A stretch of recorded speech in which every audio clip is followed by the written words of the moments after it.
1 2 3 4 5 6 7 8, ईमानदारी से काम कराए, 9 10 10 11। अभी दोनों सिलेंडर पैरेलल हैं और सिलेंडर की कैपेसिटेंस बताया था 2 pi epsilon ln b by a, 2 pi epsilon by ln b by a। और दोनों जो सिलेंड्रिकल कैपेसिटर हैं वो सीरीज में पैरेलल में, पैरेलल, ध्यान से देखो तो कैसे हैं, पैरेलल। तो आपने दो सिलेंडर देख के, डायग्राम देख के आप डर गए होंगे। 12वां क्या स्फेरिकल कैपेसिटर का सवाल है, 2 pi epsilon ab by b minus a। Last term पे फॉर्मूला लिखाए थे 2 pi epsilon ab by b minus a। तुम काम कराए ना, मान लीजिए कितने लोगों ने ऐसी गरमा करी है, शाबाश। 13वां सोच लो, 14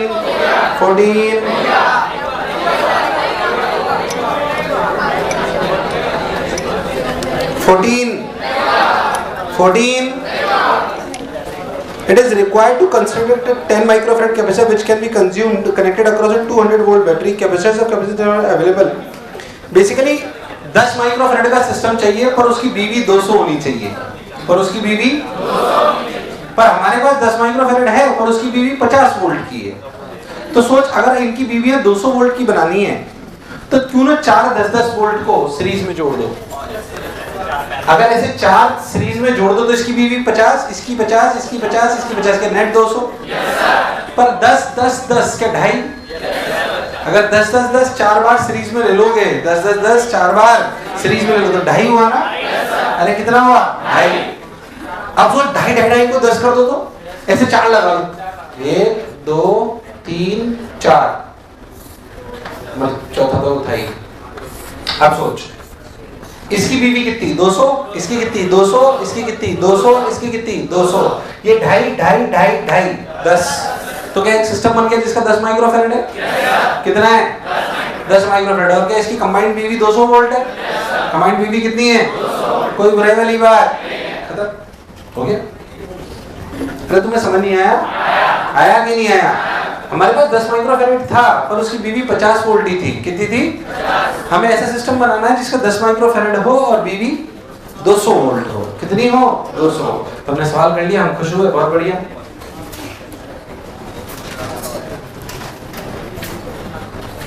कहाँ पहुंचे? 15 16 16 16 17 17 17 नहीं हुआ?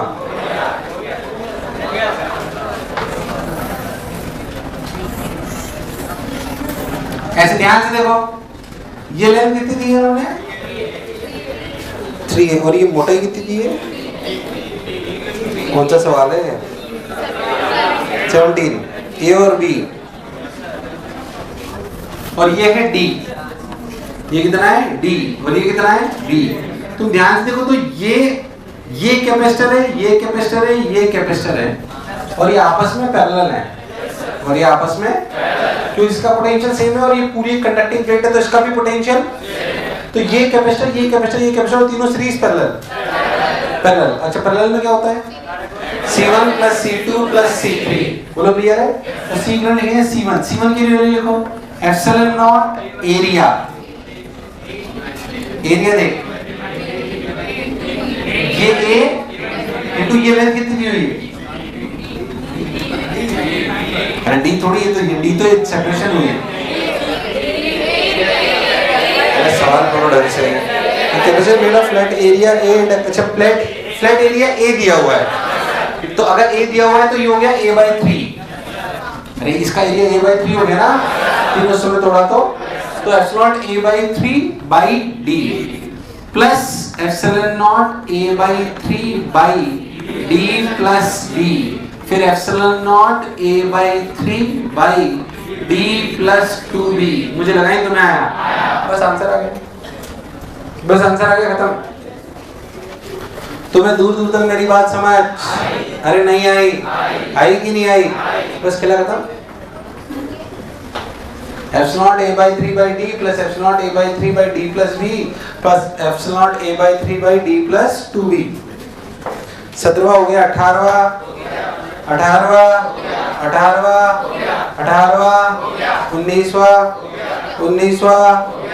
19वां काम कराएं, 20वां, अरे 20वां, अरे सोच लो, अरे 21वां, सोच लो, पक्की बात, 22वां। बेसिकली ये इलेक्ट्रोस्टैटिक्स के मिक्सचर का सवाल है, मैं आपको बता देता हूँ। 21वां हो गया, 21वें में आपने क्या करा था कि दोनों के क्रॉस पोटेंशियल बराबर आ गया था v/2, तो इलेक्ट्रिक फील्ड आ गई थी v/2d, electric field into q equals to mg।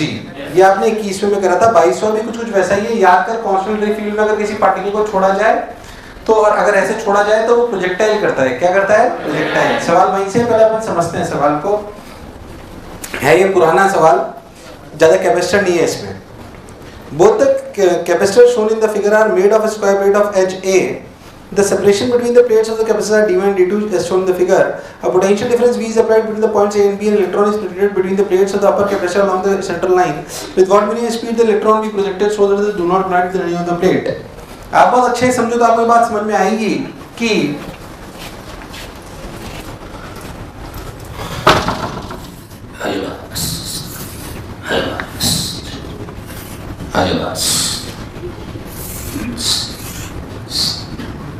ये कितना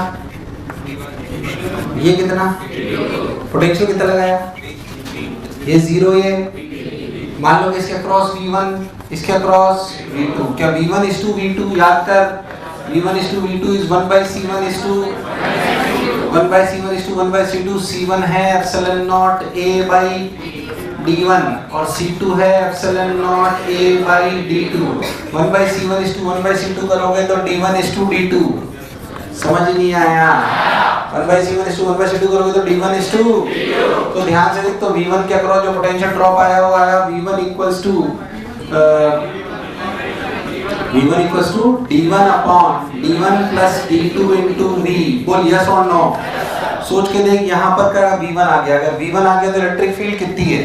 इलेक्ट्रिक फील्ड हायर से लोअर से खुबच इलेक्ट्रिक फील्ड की वैल्यू है v1 by d1। क्या है? मुझे लगा कि तुम्हें आया। v1 by d1 लिख दिया। बहुत सुंदर, बहुत बढ़िया। अगर यहाँ से इलेक्ट्रॉन को फेंका गया, ऐसे पूछा गया, अच्छा इसकी लेंथ कितनी दी हुई है बताना? प्लेट का एरिया क्या दिया हुआ है? साइड की क्या दी है? स्क्वायर प्लेट है। एच कितनी दी है? ए। तो सोच ऐसे इलेक्ट्रॉन है, क्या इलेक्ट्रॉन पे क्यू ऊपर लगेगा तो प्रोजेक्टाइल की तरह करेगा? उसने पूछा बताओ इसकी मिनिमम वैल्यू v0 क्या है कि ऐसे प्रोजेक्टाइल की तरह से क्रॉस कर जाए। मतलब क्या, ध्यान से देखो तो अगर आप प्रोजेक्टाइल की तरह से सोचो तो ध्यान से देखो तो क्या ये दूरी होगी d/2 के टाइम ऑफ फ्लाइट होती थी √2h/g। ये प्रोजेक्टाइल जैसा होता है, तुझे याद है तो u से फेंको तो कितना नीचे गिरेगा? ये हाइट होती है, ये लेंथ होती है u × √2h/g। तुम भूल गए सब कुछ। इलेक्ट्रॉन भी बिल्कुल वैसा करेगा, g की जगह g फैक्टिव की जगह QE/m और E की जगह E1 और E1 की जगह v1 by d1। मुझे लगा तो मैं आया। तो ध्यान से देख, तो ये दूरी कितनी है? a। कितना है? a। तो जिस दूरी पे टकराएगा इलेक्ट्रॉन वो क्या लिखा जाएगा? वो लिखा जाएगा v0 × √2 h की जगह d1 by 2। मुझे लगा नहीं तुम्हें आया। g फैक्टिव की जगह EE/m E की जगह v1 by d1। अरे भाई हाँ ना बोल। This should be greater than a। This should be greater than a। अब समझ मैंने क्या करा है? कुछ समझ नहीं आया बेशक कुछ। ये पुरानी इलेक्ट्रोस्टैटिक्स है, कैपेसिटर कुछ नहीं है इसमें।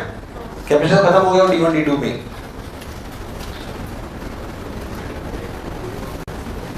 तुम्हारे प्राण प्रखेरु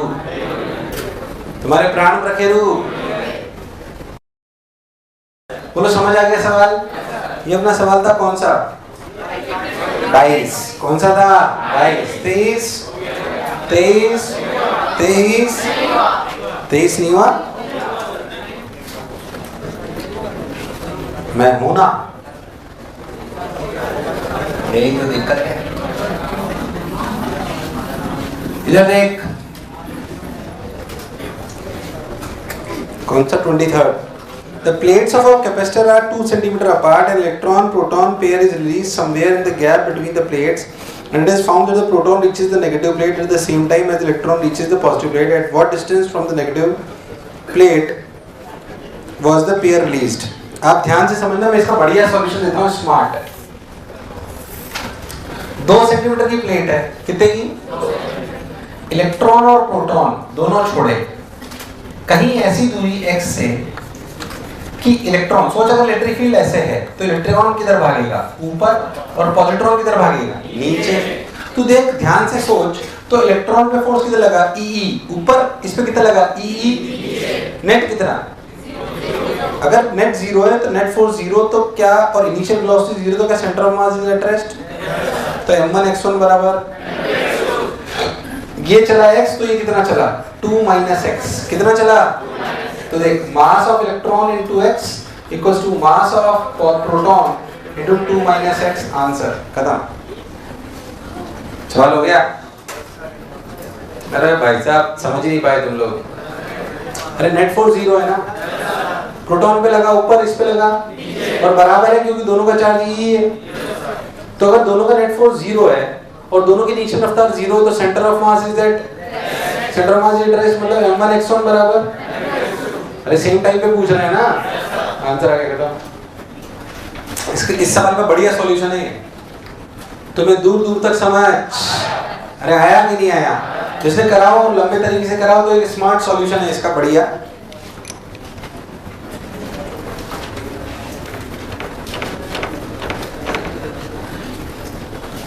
third 24 ABC, 24 ABC, 24 ABC, 25A, 25A, 25B। इसमें ऊपर वाली बैटरी 24 है, नीचे वाली 12 है। पुरानी में 12-12 दे रखी शायद,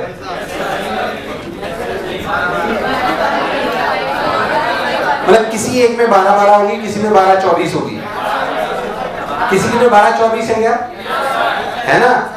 और 12-24 वाला सही हो, 12-12 वाला गलत है। आंसर किससे आता है? 12-24 से आता है। हाँ तो 12-12 वाला 12-24 कर लो। हाँ भाई आ जाओ।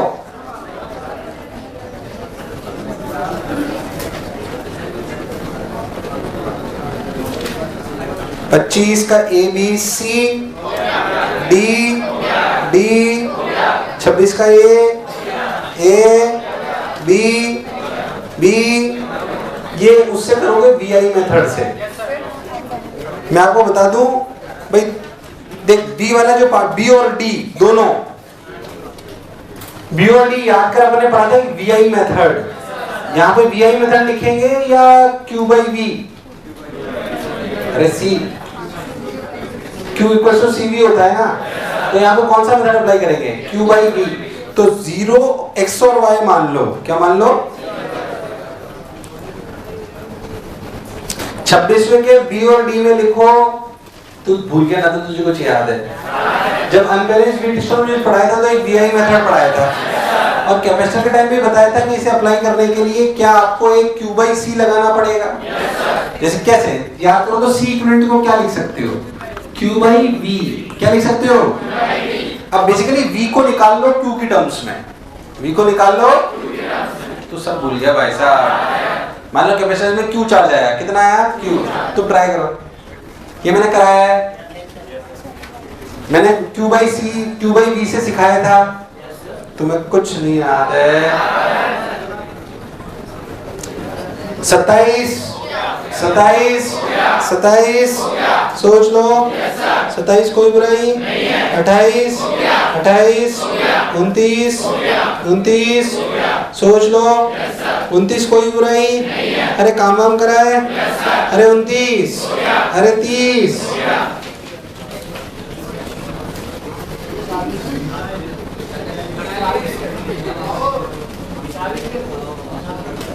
हाँ मेरी नई गाड़ी, मेरी कौन सी नई गाड़ी? वो तो बहुत पुरानी हो गई अभी, मेरी थोड़ी देर पापा जी की है। उसकी पार्टी दे चुका हूं मैं, नहीं दे रहा।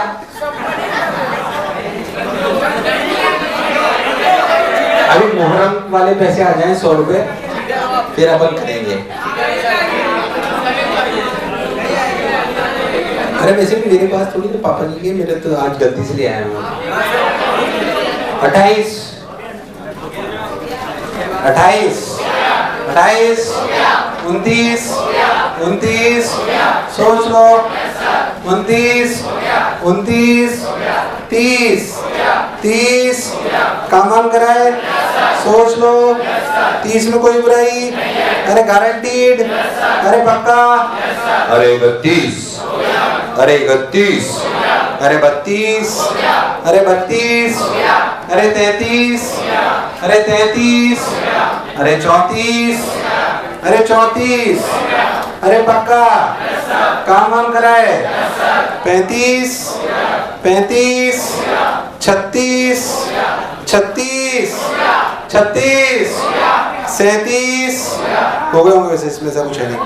37, 38, 38, अरे 38, 39, 39, सोच लो, 40, 40, 41, 41, 41, 42, 42, 42, 42. A metal sphere of radius r is charged to potential V. Find the electrostatic energy stored in the electric with the concentric sphere of radius 2r. Show that the electrostatic field energy stored outside the radius of 2r equals to, ध्यान सुनना please. उसने क्या बोला, हालांकि तुम इसे दो तीन तरीके से कर सकते हो, इलेक्ट्रोस्टैटिक 2 से सवाल है, सब दो चार आगे वाले, इलेक्ट्रोस्टैटिक 2 और कैपेसिटर दोनों तरीके से करे जा सकते हैं। ध्यान समझना, ये r, इस पे अगर इसको पोटेंशियल दे दो V, तो देखो याद कर, तो इस पे चार्ज आ जाएगा kq/r इक्वल्स टू V, तो Q की वैल्यू आ जाएगी RV/K। अरे वैसा बहाना तो बोल। उसने बोला हमने V पोटेंशियल ही तो दिया, क्या करा उसने? हाँ, इस चार्ज टू पोटेंशियल V, तो उसका पोटेंशियल हो गया kq/r, तो अपन ने kq/r को लिखा V, तो Q की वैल्यू आ गई kr। और याद कर, इस अगर ऐसा स्फीयर होता है तो r से लेकर इन्फिनिटी तक जो एनर्जी होती है, वो एनर्जी होती है kq²/2r। क्या होती है? मुझे लगा नहीं तुम्हें आया। kq²/2r, और Q की वैल्यू यहाँ से रख दो। उसने पर पूरी एनर्जी पूछी नहीं, उसने बोला कि आप एनर्जी बताओ r से 2r के बीच में। कहाँ बताओ? तो इसका इलेक्ट्रोस्टैटिक्स वाला तरीका क्या मैं बताता हूँ। r से लेकर 2r, याद कर एनर्जी डेंसिटी से प्रूव करा था तुझे, याद कर, तो kq²/2r अपन ने प्रूव करा था एनर्जी डेंसिटी से। किससे? उसको यहाँ से कर सकते हैं, कैसे? यहाँ से x पे जाके dx का एक स्ट्रिप लो, dx की एक क्या लो, ध्यान से सुनना, dx की एक स्ट्रिप लो। इस dx की स्ट्रिप में जो एनर्जी डेंसिटी होगी, या जो छोटी सी एनर्जी होगी, वो होगी एनर्जी डेंसिटी। एनर्जी डेंसिटी है 12 एप्सिलॉन नॉट E²। E की वैल्यू kq/x² का होल स्क्वायर। तो ये समझ में आया? 12 epsilon naught E², 12 epsilon into volume of the shaded region, that is 4π x² dx। ये मैं इतनी रफ्तार में इसलिए बोल गया क्योंकि मैं पहले सब बता चुका हूँ, मुझे लगा नहीं तुम्हें आया।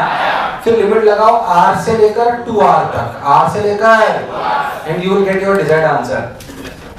This is one of the method. Second method, how you can predict. सोच, ये r, ये 2r, तो क्यों ना हम इसे कैपेसिटर मान ले r और 2r का। स्फेरिकल कैपेसिटर 4πε0 ab नहीं आया। सोच अगर एक 2r का स्फीयर होता और उसे बाहर से अर्थ कर देते, तो ऐसी तो सिचुएशन होती। अरे यार, क्योंकि बाहर वाले का अंदर कोई इफेक्ट नहीं होता, तो बिल्कुल ऐसी सिचुएशन होती। याद कर, जब ऐसा होता है तो इसकी कैपेसिटेंस क्या होती है? इसकी कैपेसिटेंस होती है 4πε0 ab। ab का मतलब 2r into r upon b minus a, तो 2r minus r। बोल यस और नो। तो कैपेसिटेंस होती 8πε0। क्या होती?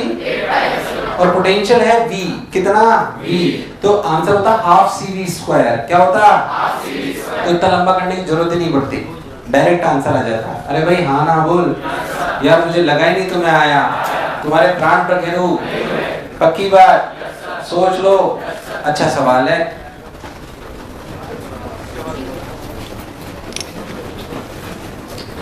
ढंग से देखो, तुम्हें समझ आया नहीं आया मैंने क्या करा। इनफैक्ट मैंने दो तरीके के सॉल्यूशन बताए हैं, एक सॉल्यूशन इलेक्ट्रोस्टैटिक्स वाला, एक सॉल्यूशन कैपेसिटर।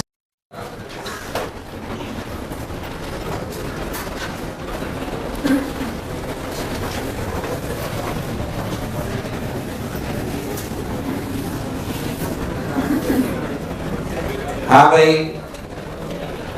आइए, कहाँ पहुंचे? 40, हाँ 42 हो गया।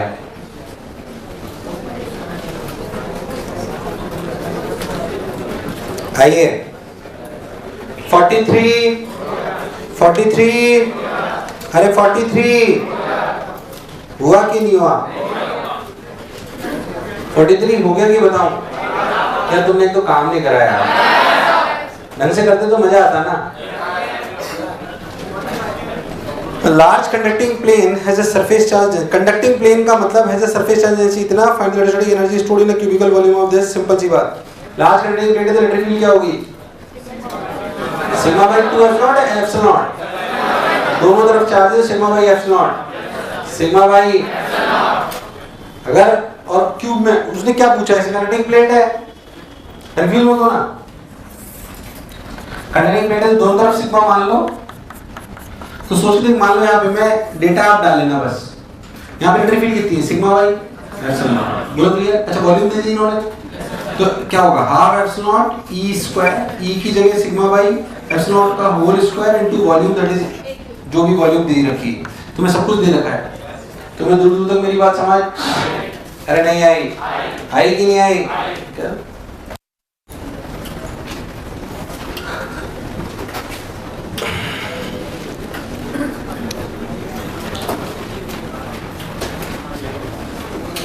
ये था 43, अब लिखो 44, 44, 44, सोच लो कोई बुराई। 45, 45, 45, 45, 45, 45।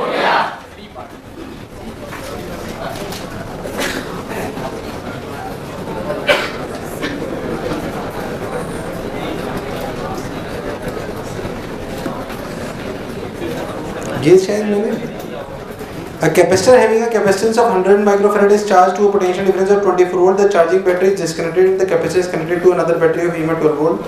With the positive plate of the capacitor joined with the positive terminal of the battery, find the charges on the capacitor. ये तो मैंने क्लास में कराया है। Find the charge flow through the battery. पहले था CV, अब हो गया, पहले चार्ज था 2400, अब कितना है? 1200, तो 1200 फ्लो करा। तो अच्छा बैटरी में उल्टा फ्लो करा, तो बैटरी एनर्जी ली की थी, ली battery energy,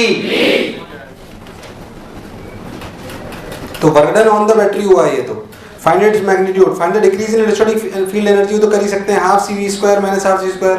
find the heat developed during the, तो तुम्हें हीट डेवलप्ड का क्या फॉर्मूला था? Work done by battery minus final energy minus initial. मेरे साथ ये सवाल होना चाहिए, थोड़ा दिखने में बड़ा है, बाकी कोई खास बात। 45, 46, 46, 47, 46 में डाउट है। 40, 46 तक ही दिया था, ऐसे क्यों?